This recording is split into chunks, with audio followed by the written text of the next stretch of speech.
Panel introduce themselves as well. My name is Abakar Dien. I originally grew up in Paris. Started in this business almost 20 years ago in 2 weeks in a mailroom at ICM back in Wilshire at the time, and worked for there for 3 years. Then I went in the independent film finance production space, working for a company called Ion Global, and then Voltage Pictures for 9 years, where I ran acquisitions and development.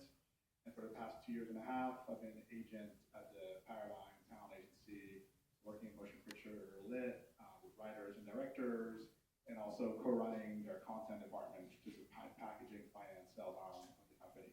So, and I'll be moderating the panel, and I'll be starting with Christy.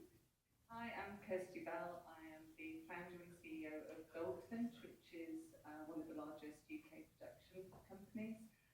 We also have a First Flights initiative, which is to help first-time filmmakers, which is how we know the guys at Holly Shorts. We have 5 of our winning shorts ushered for screening here at Holly Shorts this year. And we also have a diffusion line of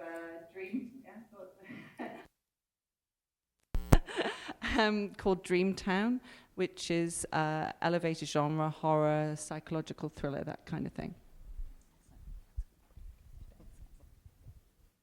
Okay. And next is Erin Jones-Wesley from Lionsgate. Hi, everyone. I'm Erin Jones-Wesley. I'm a creative executive at Lionsgate in the Motion Picture Group in the production and development team. Part of the movies that I'm a part of are like the John Wick franchise and working on Now You See Me. And so there are these larger global films that we're bringing to an audience. Prior to being at Lionsgate, I actually was a Holly Shorts alum, had a short film here in 2020, and came in through really the sports arm of the entertainment industry. So it's wonderful to be here and be able to bring in a lot of the aspects of marketing and also looking at films from a global audience perspective. Okay, next, Daryl Scott. How you guys doing? I'm Daryl C. Scott. I'm a producer. I come from the David Ayer camp. I started a company under David's company, Cedar Park, and it's strictly dealing with diversity to bring people of color behind the camera, in front of the camera, all around the camera, and we've had some success. And just right now, we have a project called Bosco that's on Peacock that we, not only just doing the work when it comes to like creatively, but also we got a young man out of jail. So he had 15 years and he went to 0. He was able to be a producer on the project, and now he's able to live in society, as rehabilitated in the sense of prison-wise. So, just trying to do some work. Next, Effie Brown. Hey, good people. How y'all doing? I'm very excited to be on this illustrious panel. I'm like, I'm gonna get some networking done later on, just like y'all. My name's Effie. I've been producing since Jesus was a baby. From doing like Real Women Have Curves to like But I'm a Cheerleader to recently Dear White People to co-financing the movie with A24 called The Inspection. I run a company called Game Changer Films, which is just enough financing to be invited to the table, not like and eat anything at the table, but we're invited to the table.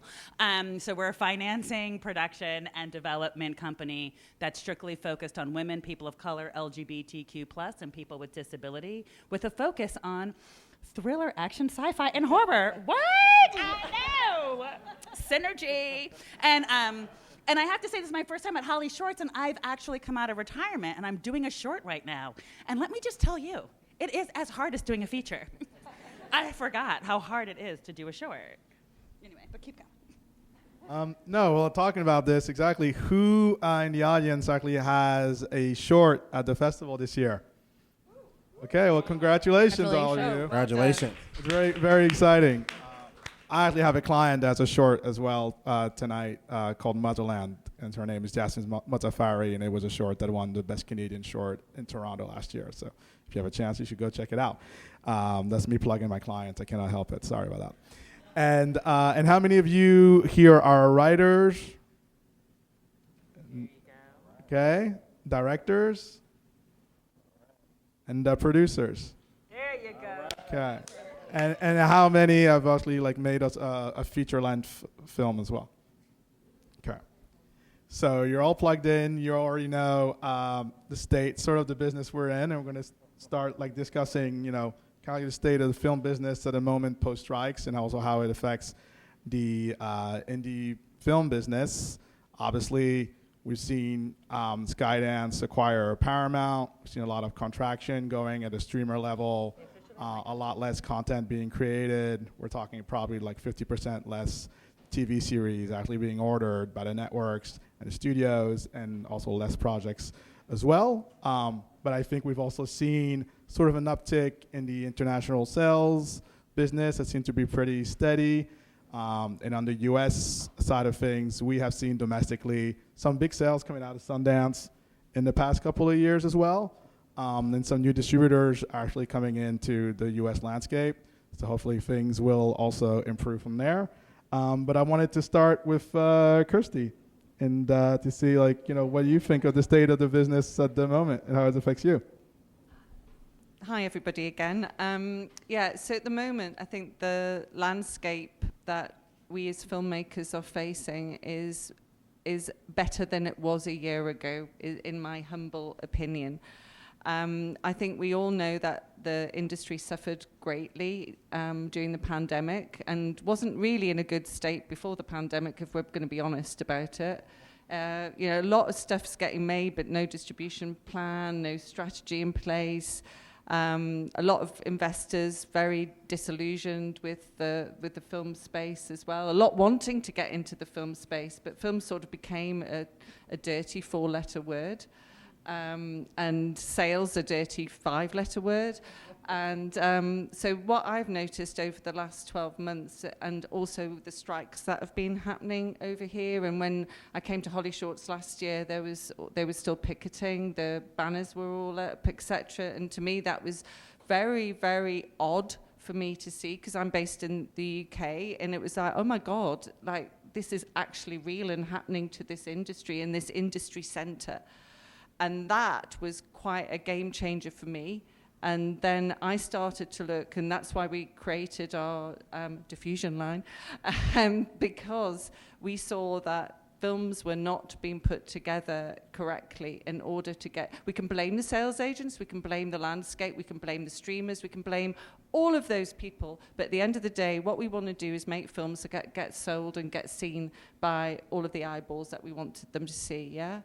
And we want to hopefully repay the people who've put the money into the films as well. That's a good one to do. So sales agents needed to evolve. I think some of them have. The ones that haven't, and are gone. Some of the big players like Chicken Soup for the Soul have fallen foul of going through... That's a really bad joke, isn't it? Foul. Poor guy, they're like, thanks. Winced at myself there. And, a lot of producers are very out of pocket as a result of Screen Media and Redbox and Chicken Soup for the Soul. So what I've seen in Cannes is pre-sales happening, which I haven't seen the level of them and the countries that are pre-buying. I have never seen that for, I think, 5 or 6 years.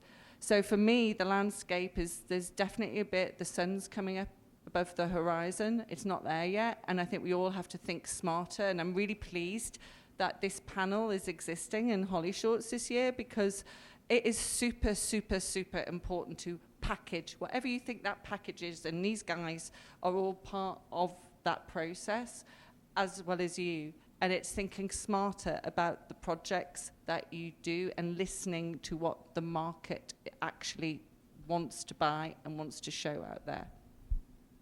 Effie, you have anything to add as well from your point of view as a producer in the know?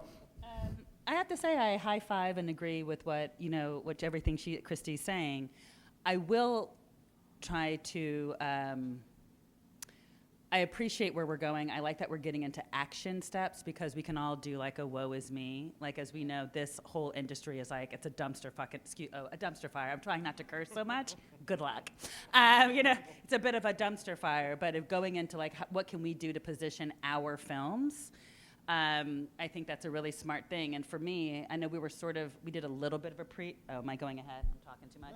Please go A ahead. little bit about, it's where I talk. This is where, I can't control freak. I Have can't you here help to talk, myself. so please, you're here to okay, listen. I'm just saying, but like the things for us was being like, oh, well, what are we doing like for packaging? I loved hearing about you saying pre-sales, right? Because in our world, because I'm usually dealing with women and no one cares about us, and people of color, really no one cares about, you know what I mean? They're always saying like we don't travel overseas, do you know what I mean? Although I think it's a lie. But what do we do here? And that's really getting the talent. Like that has been the thing that I have seen that has been moving the needle is who is in your movie. Not even so much who's directing it. It's who is in the movie.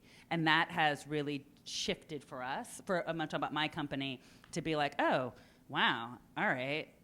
This is what I really have to work with is really attaching my talent. That's part of the main packaging.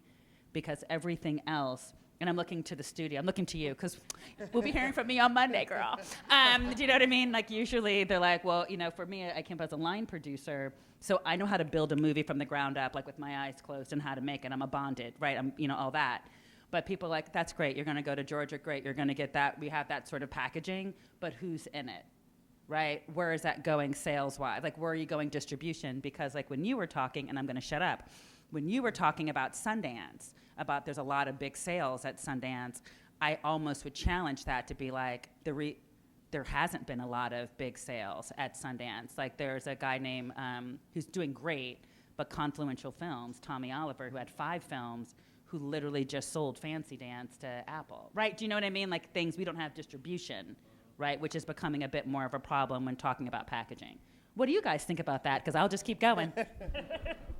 Well, I piggyback that, but also I think it's a great time for filmmakers to actually like rebel in this because it's the time of where history repeats itself. It's like the studios almost are in the same space of where they were when MGM was the main space. We have to go to the Netflix, we have to go to the Lionsgate, and everyone across the board. but also.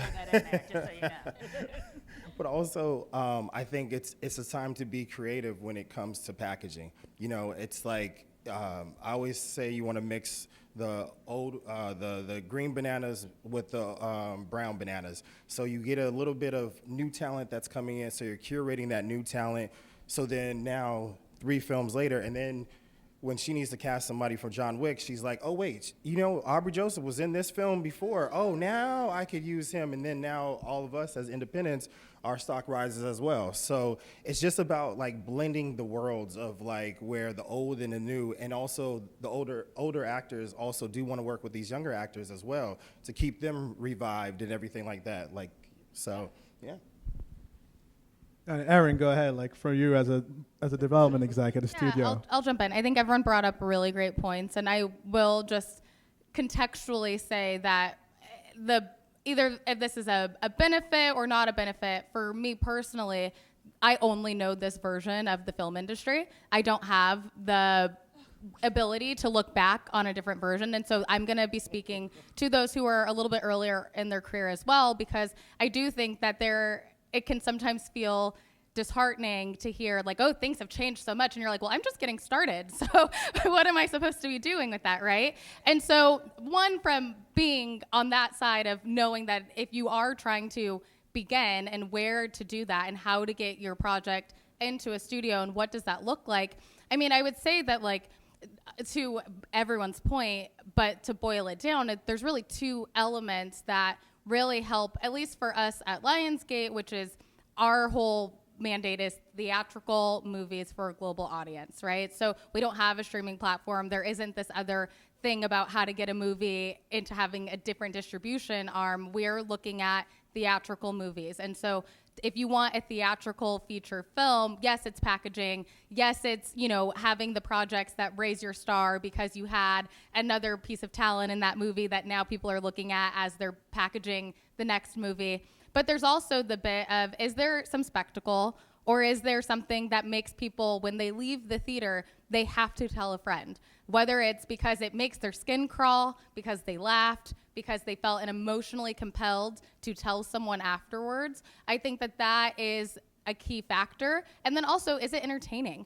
there is a lot, the bar for what makes people want to leave their house and pay for a ticket and get a babysitter and do all of the things, it costs a lot of money. They are paying a lot to have that experience. And so that experience needs to have a level of highly entertainment value, spectacle, and sometimes that does come down to who's in front of the camera, what stars are attached, or is there something just so compelling about this story that when they leave, they're telling a friend, oh my gosh, that movie you have to go see, because the word of mouth is really what sustains a movie beyond its opening weekend.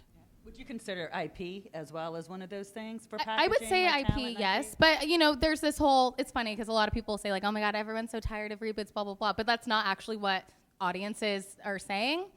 Audiences show up because the bar is so high to show up to a movie. Again, all of those reasons that you're paying and whatever to go to the theater. You want to make sure it's something that you know you want to see, right? And so that's where the stars come into it, is people go, I can go see this movie with someone I don't really know in it. I don't really know what the story's going to be. And like, ooh, that's kind of expensive for me to go do that. Time-wise, money-wise, I only have so much time. Everyone's time is limited. And so it becomes a lot easier when they go, oh, I know who that actor is. And I really liked them in that other thing. And this movie's very similar to that other movie that I saw that I know that I enjoyed on date night with my husband, with my wife, with my girlfriends when we went to go hang out. And so I think that when you're trying to hit that bar to get people to show up to a theater, that's really what, on our side, when we're balancing the economics and the creative of a project, those are the things that we're looking at. Yeah, and that's, you know, she's bringing a good point up, you know. I mean, like, she works with Lionsgate, and like, you know, you can have an idea nowadays what a Lionsgate movie is, right? And so when you are starting working on a project, like, always ask yourself, who's the audience for this project? But also ask yourself, like, you know, who is the buyer for this project? And also, it's very hard to, like, you know, gauge the marketplace and know like how much you're going to be selling it for in the US or international, but really try to make it at a certain number in a box that actually makes sense, knowing that chances are your movie will not be theatrical, because, you know, theatrical is going to Twisters and big movies, or even sometimes, luckily, we had successes like Longlegs and everything this summer, and actually the summer box office in the past 2 months has been phenomenal. And, you know, wide variety and diversity of movies have been working, and audiences are coming back, which is great. But the reality is most of these movies are going to premiere, you know, on transactional VOD in the US and probably, like, you know, on TV in the rest of the world. So ask yourself, what is a certain number I need to make it for? And after that, like, you know, what level of talent do I need to also get to be able to put and finance that movie together, you know? And what I've seen coming from, you know, working for international sales, film finance companies prior to my current job, since the arrival of streamers, is that actually what, like, you know, a talent that can get your movie made, it's probably like more names now than there were before, only because like some of the names that were like mostly work for international, now because of the streamers and everything like that, you have, like, you know, actors that work really well for certain audiences that now have more value for these streamers and everything. So it's also like, always ask yourself, what is you know, the end game here, you know? Because like the distribution aspect is something a lot of times we work with filmmakers that don't ask themselves that question, and once the movie is finished, you know, they realize actually there's not really a market for it and no people there. You know, it's always asking yourself, for example, what kind of genre movie you're making. Like, dramas are very tough right now. You know, I don't want to say drama is a dirty word, because I still think great drama will always connect with people and emotionally and work, and historically, like, they always come back, and there's always a drama that does well. But it's true that if you look at what I'm told, it's always like people are looking for action, people are looking for thrillers, people are looking for genre. You know, I sell also independent movies, and what I've seen in the past year, the movies that we did really well with, we had a movie called Slaughterhouse that we acquired, and, you know, Slaughterhouse is literally a killer sloth in a sorority, right? But the producers were smart. They didn't make it R. They made it PG-13 because they knew that young girls, it turns out, are crazy about sloths. They made it for a very reasonable price, and they shot it in Eastern Europe. And the movie did really well for us, you know, ended up being on Hulu for Halloween, and kind of broke out from there. Now we're talking about a sequel and things like that. So that's also like something to think about. Like, it's, you know, it got a very small theatrical, but the movie is actually going to make money for the producers, which is really the most important thing, you know. You bring up a really good point, just about, I think in terms of for directors, this is a statement kind of for the directors, but dramas, right? Like, is there a space for dramas? I think that Lee Isaac Chung making Minari, which was a drama, but showcasing his skill set in that drama that then sets him up to have a movie like Twisters, right? And so I think that even if you are telling a story that's resonant to you and maybe won't be a huge breakout, although Minari arguably did very well, but I think that there's an ability to really showcase your creative muscle where people can use that as a calling card for the potential to do something that might be in a similar space, but might be a different style of movie. So I think that's just another thing to keep in mind if you're a writer or a director or even a producer and you want to show that there is more to what your abilities are beyond just if it is a drama. Absolutely. And Kirsty, I think you were looking like you were trying to say something there, so I don't know. It's just that from the purely independent space, which is the space that I live in, it's the cinematic release, theatrical release is a really difficult nut to crack. And if I imagine a lot of you out here in the audience today haven't got a whole slate of projects, maybe you've only got one or two that you're trying to start out with. And you're probably thinking from us all going, yeah, you've got to have the right cast, you've got to do this, you've got to do that. You think, how the hell am I going to get Keanu Reeves to be in my bloody film and I don't know him? Like, what can you do? And let's be honest, unless you know a star or unless you have access to a really good casting director, or you've got the links with the agencies or whatever, this is going to be really difficult to do. And for me, packaging your project is giving yourself, as a first time or second time or even a 10th time filmmaker, is giving you the opportunity to put that project together in such a way that you are giving yourself the best possible chance, which is reference to what you were saying there, Aaron, in any genre, whether that be drama, thriller, horror, whatever it is. And that starts with your script. The script has to be solid. Then who's going to direct it? Well, if it's you, have you directed before? You know, Elizabeth hadn't directed before. She started directing and she got herself a reputation for it. And so if you haven't directed before, how are you going to convince these guys that you are the right person for the job? And that comes where you show them what your vision is. You sell in your vision and you make sure that your vision is so clear and so precise, and you test it with friends, family, contacts, all the rest of it. And then you must consider distribution. Because if you're making something that's a passion piece and you have not even uncovered a sales agent to talk to or places like this is the places to find the contacts to talk to the people, then why are you making it in the first place? And if it's your ego that's driving you, great to have one, bring it out, show it, but you need to have all of those elements put together. That's what my advice would be. Daryl, Effie, anything to add?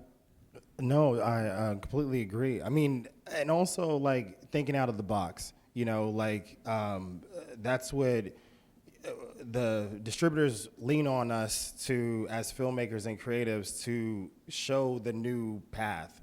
So like if we're not creating it, if we're, you know, thinking about different ways to release, thinking about different marketing elements to it. One of the things that I want to do is, or have been doing, is bringing back the soundtrack.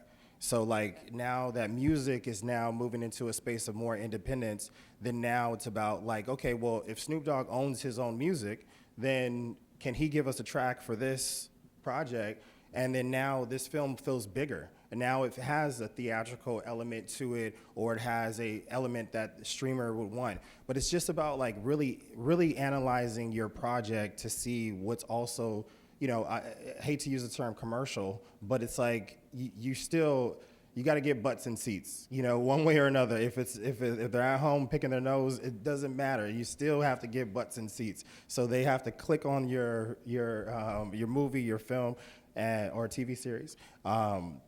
But with that, think about the whole package, not just, you know, one element of it. It's like really analyzing all those pieces of the puzzle. Can I add one thing to it? And it's really funny. So my son is my COO of Goldfinch, and he does all the packaging of our projects. He's the one who leads all of that. He should be sat here, so not me. And so he's called Phil. and I asked him what I should say on this panel today about packaging.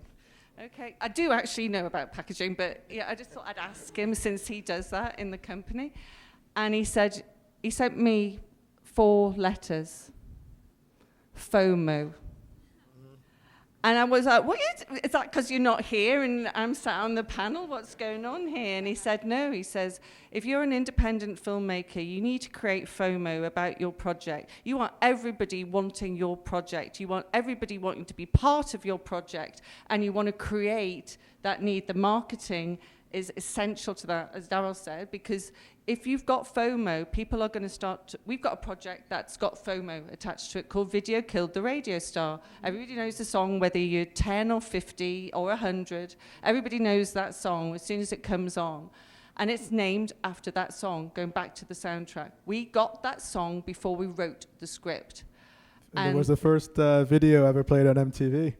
Actually, and that's what it's about. Piece of trivia, it's a horror about the advent of MTV. And that is exactly what it's about. You see, look, you knew what it was about. And so you want to see it now because you know the song, you know it's the advent of MTV, so you want to watch it.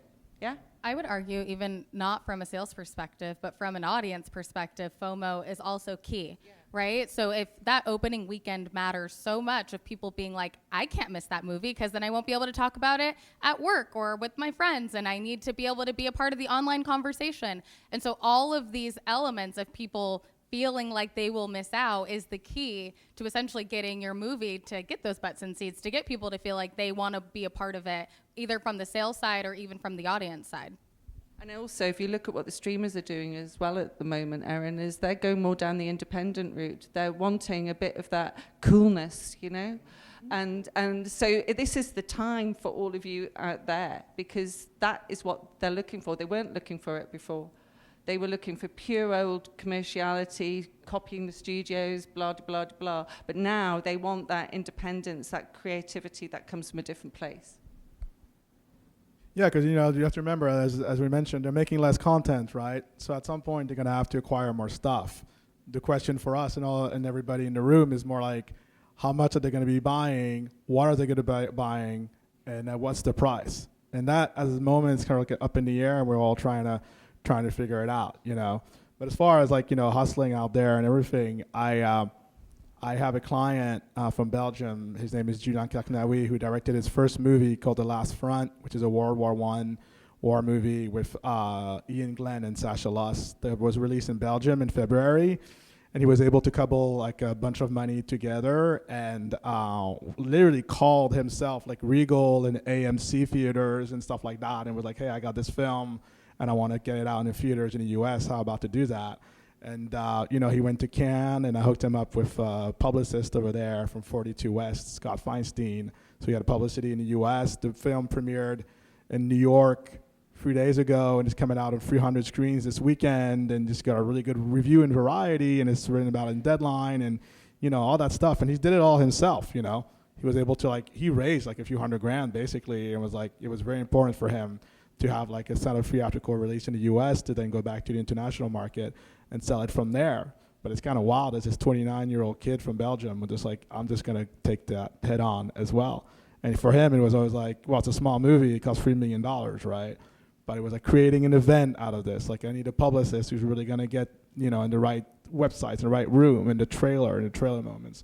And he understood all that. It's all about marketing. When you write a movie, you're making a movie, ask yourself, how is the movie going to be marketed too? How can it get sold? All these things go into the equation when you're trying to convince, Erin, if I do have Erin for work first as well. So I always try to convince her and sending her material and everything to see hey, is that something that will work for you or not? So it's always always have that kind of thinking hat on if you can. I would add to that social media gives everyone a little bit more of democratic approach in terms of being able to market their projects. And I wouldn't shy away from the ability of being able to point to metrics of an audience that is following that story online, following your story as a filmmaker online, and being able to leverage that, especially if you're going the independent route and you're able to kind of point to numbers of people saying, oh, they loved this story, and look at X, Y, and Z, all of these people are following me, or all of these people are following this story and liking it and engaging in it, and that could be helpful. I'm sure Kirsty could talk more to that, but that is an opportunity where you can put marketing and PR in your own hands. So there's a film that did that really, really well recently called, I think it's called Long Legs. Long Legs, yes. And their marketing campaign was exceptional. Neon, yeah. And it went on for so long. You thought, this must be coming out soon. And it didn't. It just kept going on. But people started talking about it because of the cool social media campaign that they put in place to support the film. Come on, then. Come on. Sorry, you know what this is, and I am usually, I really don't want to be like a negative Nelly, but I might just want to just sort of lay it out, because y'all, with love in my heart, y'all are painting a really beautiful, rosy picture of all the things, and it's not, and as someone who's out there in these streets that has a reputation, that has all of that, and I'm having a hard time, and I'm doing better than most. Do you know what I mean? I feel like I want to just sort of temper all of this, because like I don't want you to feel like when you're going out in next week and nothing is happening for you, you're not a loser, you're not failing. It's really difficult, and I'm just gonna counter, because I believe, and I'm high-fiving everything that everyone's saying, but I think that we need to look at this as a business and not as like a charity, right? So it's a show business. Mm-hmm. I'm gonna say some shitty things. There's absolutely no metrics to show that a social media or an influencer is going to show up to butts and seats. Theatrical films, you don't make money on those unless it's an explosive hit. That cat that gave $200,000 to have like a theatrical in the U.S., the only reason why that person is going to make they cut off my mic. They were like, "This, shut up, lady." Get out. No, this thing. I'm like, but I'm just saying this from being like, you know what I mean? I'm like, I'm not going to testify, but to be like, it's just to show that like he's not. Hopefully, he'll make a lot of money, or they'll make a lot of money, but most times they will not, because if you realize with the theatrical, like you do a theatrical, the theater takes half. Right? And the other half goes to the distributor, and the distributor eats first and eats the most. Period, right? Do you know what I mean? And then like maybe it'll trickle down. But the only reason people say like theatrical is so that when you're watching it on the Netflix or on your VOD, you're like, oh, that was in the theater, right? And that's the only way that sort of clicks in. But I think it's a wee bit of a disservice for people to think that you're going to make a shitload of money by being theatrical. And I feel you. I know, girl, she's like this, I will never work at Lionsgate, but I really want to work at Lionsgate. I really want to. You know what I mean? But you have this moment where you realize, where I talk to my filmmakers, and I deal a lot with first-time filmmakers like Justin Simeon, like Dear White People, Patricia Cardoso, Real Women Have Curves. Like, you know what I mean? I deal with that, and we get theatrical, Elegance Bratton, A24, The Inspection. And I know that I'm like, look, this is probably going to be a boost for your career. We're going to win some awards at festivals and things like that, but we ain't going to see no money.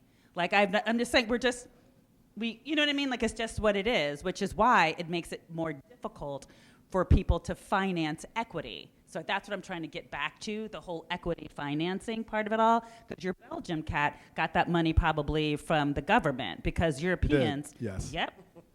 Because you know what I mean? Because they love, you know what I mean? Like, they will so support their artists. Here in the States, God bless, we got to go to like a Lionsgate, or we got to find like new money. Do you know what I mean? Somebody be like, no, you're going to be, because like for my people, I'm looking to you, because we can work together if you have money. Do you know what I mean? I have just enough money to be like, to option got a or little something. You know bit. what I mean? You got money? I'm like, so anyway, we have to go. I'm sorry. No, but to be like, how do you have to tell your people to be like, look, I'm going to sell you on the experience. Like, I've been to Sundance and won Sundance. So, you know what I mean? Blah, blah, blah. You start laying it down. But if you think that you're going to have the Deadpool numbers. No. Right? You know what I mean? So that's what I don't want to be a downer. I just want to sort of set a realistic sort of Yes. table. Do you know what I mean? That's all. And just to piggyback on that, that's kind of the new model that I just did a partnership with FilmHedge, and we've been using debt, and it's like so that we could have more control creatively, but also we can have more control when it comes Talk to a little bit about debt, because I know I'm old as, and I'm literally just sort of catching on to it. Like, debt financing, what does that really mean? So basically, anything that you could collateralize, right? So like, for instance, the big pitch right now is like, okay, so what does Netflix, they have these dates that they always want to fill in films for, right? And February is Black History Month, so I got a film for you.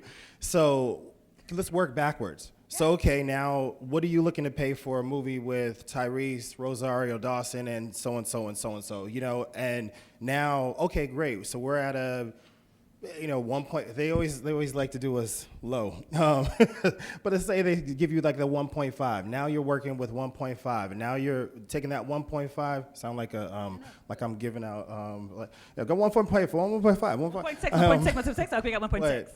You got 1.5 from your distributor, right? And then now you're going back to someplace like Atlanta where you could get 30%, and now you're taking that 30%. So now you're breaking up your movie almost into a pie. So then it's part, and then your equity, when you bring in equity, that person that has that, you know, $200,000 grant and or daddy expense, you know what I'm saying, one way or another, they're able to come in and they don't feel like they're carrying the whole load. So that's been the new thing for us is really getting the word out, because honestly, this is what the studios do all the time. Studios are connected to banks. So they go and they have Keanu Reeves, they say he's worth X amount of dollars. This is what we're gonna do as this for pre-sales, and pre-sales are hard when it comes to urban markets, but if just so happen you do have Chris Pine or whoever else that does a little bit for the international, you can monetize that as well.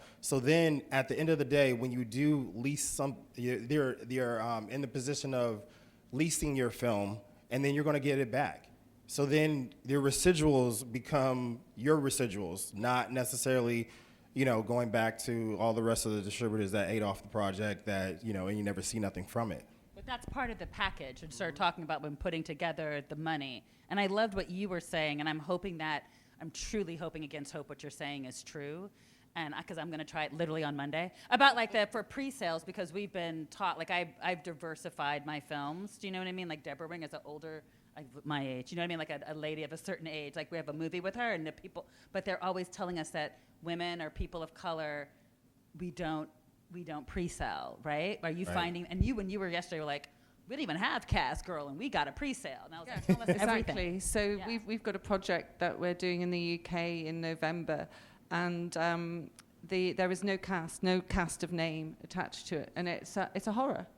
It's and it's not the video one; it's a different one. Who pre-sale? That's why I keep touching you. I keep like holding for support. I live like this. I'm like, we're here. Literally friends. It's okay. But who's but are you guys the pre-sale? Are you? You're just the Filmbridge are the one who's pre-sold it. So we're going to go to Filmbridge, because if they're doing pre-sales. No, but what I've been told by them, and I've seen it, is that it is about the package of the project on these independent films. So we work with them quite a lot on that kind of genre. And one thing that you've touched on, and Goldfinch has done a lot of debt finance over the years. That's how we started, because I saw it as being basically, if you can be a bank to independent producers, then you're going to get all the projects coming in through your door. So building a business, I needed to open the door as wide as I possibly could, and that was the way that I opened the door. So budget. We've talked about debt finance, but we haven't talked about level of budget. And independent filmmaking, you are not going to find, unless you've got a link to a family office or family money in some way, shape or form, or friends that are willing to bet on your horse, you need to make your budget at a level where it could recoup. And that is the point I think that Effie was making earlier. And that is the most important thing in independent filmmaking. Absolutely. I should have filmed myself seeing all these producers over the years, and the pitches are just incredible. How much is your budget for this film? $5 million. Oh, is it? Can I see the budget? Everything's I don't $5 have a million. budget. So how do you know it's $5 million? That's what I like. It's a nice number. Yeah. Right? You know what I mean? So then Right. when we had the pandemic, this is so funny, What's your budget level? $3 million. So And this you're is like, you have a 1.5. Thank you very much, and I'll do Yeah. it for that. so our model for independent filmmaking is that below the line shouldn't really change. It shouldn't really change. Depends on the number of locations, and the VFX can obviously, or SFX can change things up an awful lot. It should be your above the line that changes. It's the above the line that is actually driving the financial return of the project potential. Although the one that we're doing is being pre-sold to 2 times the size of the budget. Which is great. Like that's Which is that's like- amazing. And I've never seen that for such a long time. But if you set your budget at a ridiculously high level for the Never return get on an because you will not get it from theatrical unless this lovely lady here has pre-bought it, which obviously she's going to buy everything that we do now. That's right. She's our best friend. Very best. And then you need to be sensible about it. You need to speak to a good line producer or a good producer who knows about money and make it for the right price. No, exactly, and it's at the right price. That's very important. You know, I saw the movie last year called Your Lucky Day. So that small action thriller that they made for less than $1 million, and it starred Angus Cloud, who was in Euphoria, who happened to pass away right after we sold the film. But it was a really solid action thriller with a real message about America in it. So it was also like smart, propulsive, and fun, contained, and it made it at a real right price. And you know, like between the U.S. deal and then Netflix came in for like that pay one TV window, like they were already reimbursed the film. And then, you know, we got them with a great international agent, like sales agent, Capstone, that generally does bigger movies. They sell $15, $20 million movies, but they sell this small film. They're like, you know what? We'll put it on our slate. I think it could be something interesting. And really, they just did a great product at a really small price, and were able to really we're super well produced, well directed, you know, like that. If you like, you know, TV actors are good actors, sort of recognizable, but you know, the biggest name star, I say, was Angus. And I really drove the project, you know, and that, by the way, the matter of price is not just for small indies, you know. The Fall Guy at $120 million didn't work, and it's not because The Fall Guy was a bad movie or anything like that. The same movie at like $60-70 million probably makes sense, but just didn't at that number. So that's a question that, you know, you need to ask yourself if you're making a $500,000 movie, but also a question that Erin needs to ask herself, you know, when she's like thinking about the movies at that level as well. You know, that we all do at every level. So I know we're kind of running on out of time, so I just wanted to open the floor to some questions as well. I don't know if there's a mic. We do have a mic. Go around. Hello, I'm going to stand so I can see everyone. My name is Kirsten Kelly. I'm an actor and a producer. This has been really interesting. My question is that, you know, people with disabilities make up 27% of the population, yet we represent less than 3% in theatrical. Yeah, this is gonna be more for you. Sorry, I'm really nervous. I hate talking you're great. You're in good. public. You're doing amazing. Okay, thanks. My question is how could I package a film in an attractive way that would make someone to take that step with including an actor with a disability, especially in a lead role? I have to say, I'll just say that's something that we're specifically looking for. So part of, because I agree, that's like 30% of like just the US. Do you know what I mean? And only 3%. And most people, anyway, this is going to sound a little Pollyanna-ish, but like I would do it the same way as anything else. Do you know what I'm saying? It has to be the story. It has to be done for a price. But what's great, and this is a little bit, and I'm going to sound a little shitty, are tokenized. Like when I you were saying Black History Month, I'm like, I got a Black project. Women's Month, I got this. Wait, it's Pride Month, I got LGBTQ. Do you know what I mean? Like get a little something for everything, you know what I mean? And people are looking for people with disability, but in a cool sort of movie. Like I think they're tired, and I'm saying all of us as marginalized folks a bit, people are over like the woe is me thing, but they're like, oh, I'm Black and a woman. I'm a twofer. Trust. I hear a lot of crazy shit, but like I think people are really looking for. I'm looking for that. So that's dope. Yep. Follow up. Go ahead. Thank you. So sorry. We represent 27%, yet that's an entire market that people in the industry are not taking advantage of. Speaking from business perspective, you could be making a ton of money from that. 1,000%. And it's being ignored you know, everywhere. You know, going off of what you're saying, I think that, yes, people are looking for more inclusivity in the industry, but the people that are in charge that are making those decisions are also not as open and not as... You can't talk about, sorry, we're being recorded, so I'm going to deny this entire thing. The whole DEI, there's a backlash. Nobody cares about us anymore. Nobody, with love in my heart, we talk about it. Come on, well, you know, I'm like, they're over it. Like the fact that my company is women, people of color, LGBTQ, people with disability, I don't lead with that.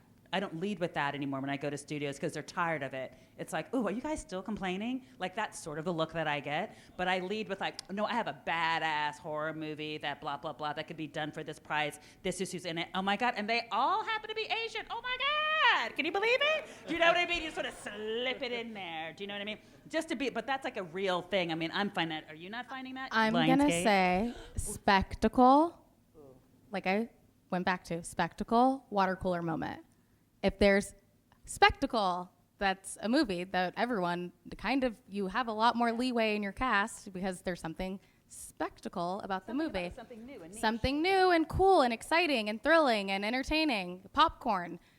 Also, if it's not going to be that, but it should also, it's going to be like, and, yes, and, should also probably, when people leave, are like, oh my God, that was so cool. I have to go tell someone that I saw this movie. And I think kind of no matter who is in the movie, there is a level of what makes people go see that movie. And I'm only speaking from a theatrical perspective. What makes people go see a movie is if they feel like it is a level of spectacle and something that they want to tell their friends about afterwards. And those are kind of the two things that become true of all the movies that have broken out and have done very well. Those are kind of the centerpiece. But yes.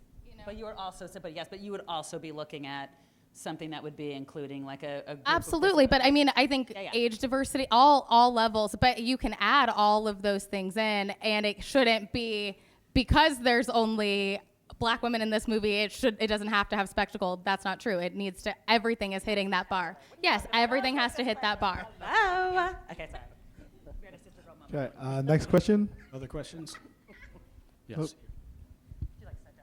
Hi. Okay, so when you're talking about attaching talent, I have gone through this process and been told, like, here's the 4 white men who sell a movie. So I'm very interested in this perspective. And Denzel. Yes. Doesn't do anything low budget. Denzel is not. So, you know, it's always the, like, where's the, like, cameo that you can slip in so we can get this guy for 15 minutes on set and then put him forward. But this perspective you're putting out is there's more talent that is recognizable as TV has become a larger medium. So can you expand on that a little bit? Because, you know, we're looking at packaging a film right now. We're looking at who are we attaching and then getting those questions about, like, well, what are they worth? And it seems to be so fluid. What's your end goal for the project? Because I think that makes a difference on how you want to package it. That's a really good point. That's a great, yeah. So I have 2. One is a theatrical Christmas movie. And then the other one is a smaller, the one that we're here with is an indie comedy. So I think it's just about where you want to land. So, like, for instance, if say these are you're pulling stars from the CW, then you should be looking at where the CW also plays. So, for instance, if it plays on Netflix, like if we were talking All American, right? You're grabbing cast from All American, they were on Netflix. So then it's almost packaging so it makes sense for a buyer. So then they could say, oh, wait, we do know Matrix on this specific person, and we do know Matrix on that person. And also, I mean, again, a lot of this stuff is also research that, like, you know, almost, it's not as magical as we make it seem. Sometimes it's not as magical. It's really actually by the facts of, like, okay, wait, if this person has, if so-and-so has a film at this studio, then maybe they might want more stuff at this person at that studio, or they want stuff here. So it's like, it's almost, I want to say a gumbo pot. Yeah, like that you're trying to build this, thinking about it all the way to the point of, like, why you would actually go see the film. Why would you sit down and watch the film? Oh, because I watched this show. and this person is in it. So now we're working backwards on who we're getting for cast. And then also, you know, you got to be honest with yourself. It's not about just putting the friend inside the project. Let's go ahead and get so-and-so and so-and-so. Sometimes we have to put people that have equity in the project in a project to make the project, but at 100%, the girlfriend. It's just about putting all the pieces of the, like. There's no right way to make a film. You just have to. It's not magical. You know what I mean? It's magical when it all comes together, but also it's really about just doing the work ahead of time to put it together. I think also, though, the point you said about the cameo, the 15 minutes, is something that sort of started to grow a lot 8 years ago, 9 years ago. And it's really dangerous on some films, because I know for a fact, because we deal with you guys, is that the immediate question that comes back from you guys is, but how much are they in the film really? Like, did you just film in one room for one day and that's it? A great room. It was great. It's a great room. He acts off 20%. the page. But, you know, and you've just got to be, if you're going to spend a lot of money on somebody that is a name to be in your film for 15 minutes, you need to make the script work with them. And you need to make sure the visibility is not, oh, right, the time, 15 minutes is up, that's it. Right. And we've rescued a few projects and put people into films that are worthy of that, but we've insisted that there's a rewrite of the script and their story is woven further into the story than you would have anticipated them to be in the first place. And high five. And then the other thing I wanted to bring up is that I'm American, do or die, oorah. But America is not what it used to be. There's Netflix Africa. There's Netflix that's all over, right? Don't sleep on. The world has become a little bit bigger. And who is the 4 white guys? That's America. Very different if you're looking in the, like looking someplace else and like South Africa or whatever, where there's actually money to be pulled out. And also other distribution arms, like, because do you deal with that? I would imagine. Yeah, I do, and I come from the international sales space as There you go, well. that's So what- it's yeah, also like Netflix who's going to work for a worldwide audience. Like when you're talking about cameos, if you have an action movie that you're making for $2.5, like $3 million, and you have like a solid lead actor, but you want the villain to be played by like more of an aging, let's say, action India's star. no joke either. If you pay him, just know exactly you're going to have to pay that person, let's say, I don't know, 1.5 for like 4 days or whatever. Is that going to be worth it? And is that 1.5 really going to get you the bigger sale later down the road? Is that actor still like valuable in TV in Germany? Is it somebody that's going to elect you sales in Southeast Asia and everything? So that's really what you have to ask yourself. If you're making a drama, you're like, well, I got this actress and this actor, they won an Oscar back in 1985. They're an amazing actor. It's like, sure. They're great. Who cares? But like Bruce Willis for 10 minutes in a movie and stuff like that. A lot of people care. Get him out, Chardonnay. Get his name. No, but like it's just like oh, you got Steven Seagal in a movie and the budget is what? Seagal. The budget is that number. Oh, you know what? It's fine. Because like somebody in Argentina is gonna rent the movie and watch it at home on a Friday, Saturday night. So it's also like when you're talking cameos and stuff, to go back to you, like that's really like, it also depends, I think, on what kind of movie you're making and the price. Do we have another question? We have time for one more question. One more. Be a good one. I can feel it. Thank you. Okay, so I'm finding out that when you're making offers to agencies and whatnot, they're like, okay, well, who's your distributor? And then when you're going to the distributor, they're like, well, who's in it? So how do you kind of navigate, it's a chicken and egg sort of scenario, where you're kind of going back and forth between, the agency and the distributor. And so what is the way to package the film? How do you navigate that? What's your advice in that sort of scenario? I would do the sales company. I think they're the in between. Just even gauge how what's to even know who's worth what. You know what I mean? That's I think the biggest kind of navigation in between, because they also help with distributing, but not necessarily in the sense of they're going to find you a distributor, but also it's like at least you know, okay, this person has you're using exchange, right? It's like if they understand the project that you're actually doing, then they could even give advice on who to go after, who's done this. And then now if you do have a sales agent that is attached to the project, usually that opens up those conversations, especially when it comes to the agencies. I do it a little bit differently. I think that people who are filmmakers should attach themselves to a producer that actually has an experience and is of note. We've slept on producers considering we're all producers. I know, really, since we haven't talked well about ourselves at all. We're like this, so get yourself a good producer that has sorts of relationships. When I'm doing offers, just know offers are gonna take a while. Now people aren't working, so it might go a little bit faster. The thing that moves the needle is pay or play, put it in escrow. Because you're independent, because we talk a lot of talk, and they're like, is it real? Is it in escrow? That's that. And usually you can say, it's a certain amount of money, you know what I mean? Like that's what they're gonna go for a short amount of time, and this is what that project is about.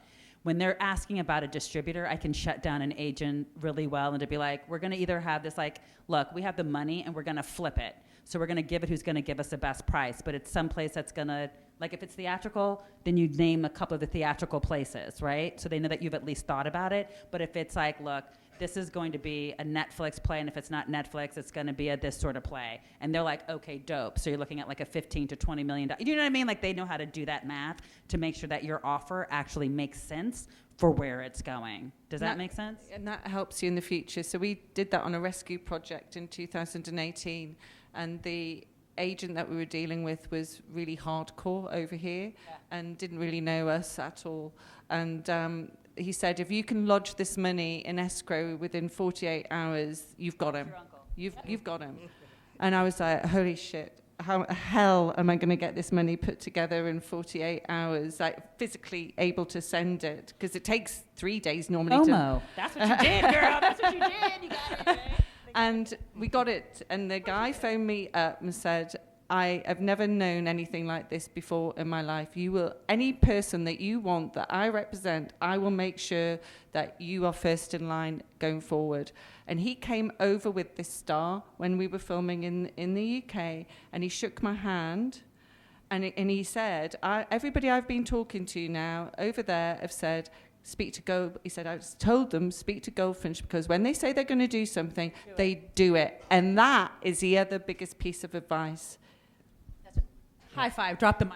I'll drop the mic for you. Yeah. I'll drop the mic. Okay? That right there is it. And also to add to all these points that are all true, I mean, it's a business. It's still about the material at the end of the day. It's still, if it's an amazing, amazing, amazing screenplay and it's an amazing role that the agent reads, and also ask yourself sometimes, go after an actor or an actress that might not be being offered these kind of roles.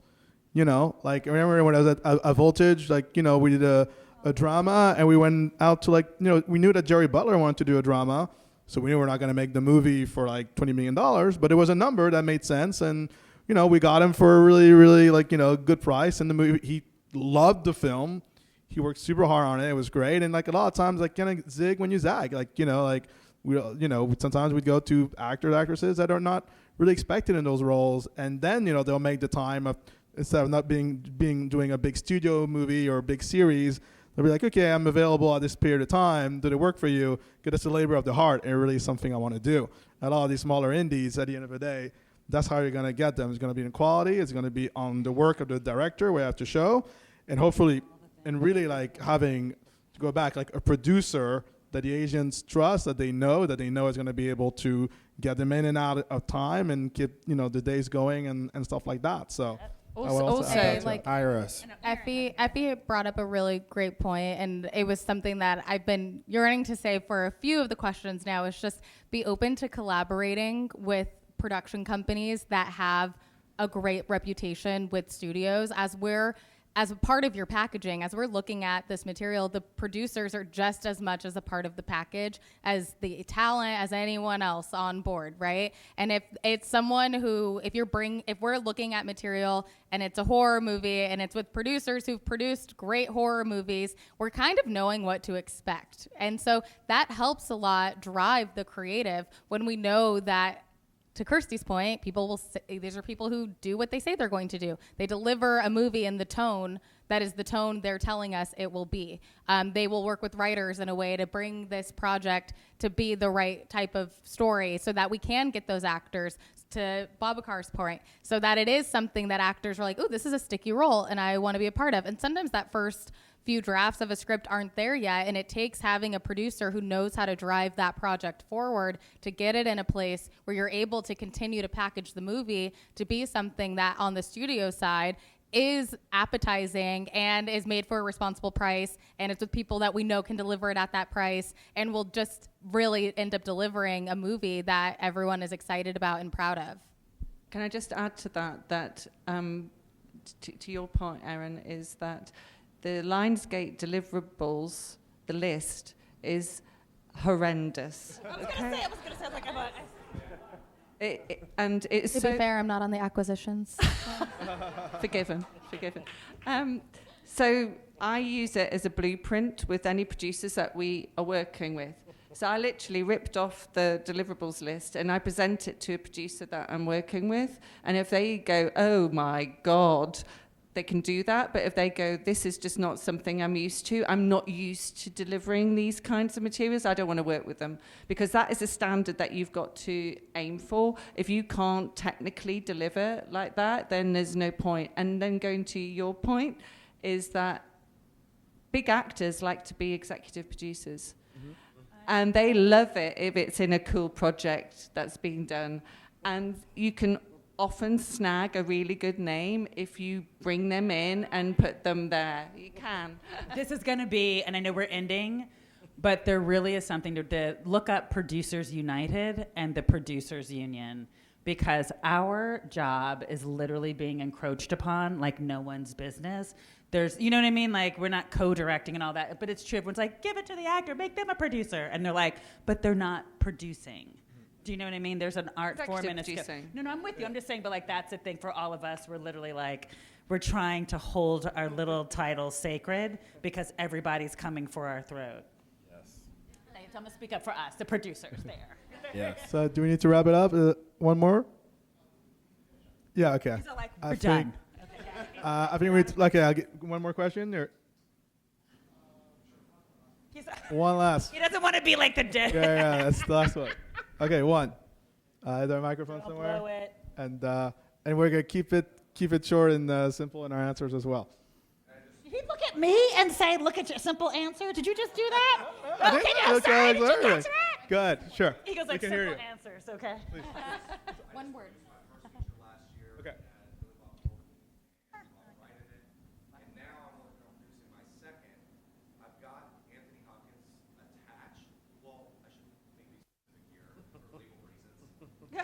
Agreed, but we don't have the equity money we need to cover his fee, which then kicks in all the other pre-sale guarantees and all this stuff. And I mention this because you just had this experience of, hey, well, he's a yes, but bring me the money in 48 hours. $4 million budget film, we need like 25% equity, and then all the rest of the money is behind it. It's great. What do you do if you're in a situation like this? Do you already have like, hey, I've got my 10 family offices that I'm going to call and bring this equity? Like, what's your path? Maybe you can use a case study, a specific example of, my name's Sterling. The one that we rescued, we went to Lionsgate and we said, if we can get the money in place for this guy in 48 hours, we will have him. Will you give us an MG? And that's what they did. And so because of my background, I cash flowed that MG, which I still don't know how it was done in 48 hours, but it did. And we deposited that money in the bank. That's how we got the rest of that film made. If I was doing a film from scratch, I wouldn't necessarily change that. He has a value. He 100% has a value. So you need to find out which of the Lionsgates and everybody else that will recognize his value. And you need to say that he's not formally attached, but if and when you've got either a pre-sale or an MG or whatever, then he will be formally attached, and maybe have that LOI from his agent that if that is, and that is worth its weight in gold getting an LOI from an agent in that situation. But to your point about family offices, that is worthy of going out to these angel investor and groups, people that you meet on in Holly Shorts and other festivals, and they will be interested in that, and somebody will want to help you with that because of who it is, and if the project's as good as it obviously they think it is for him. All right, I think that's a wrap, folks. So thank you very much, everybody, for attending and coming. And thank you to the panel as well. And if you have a movie in the festival, I wish you the very, very best. Thank you.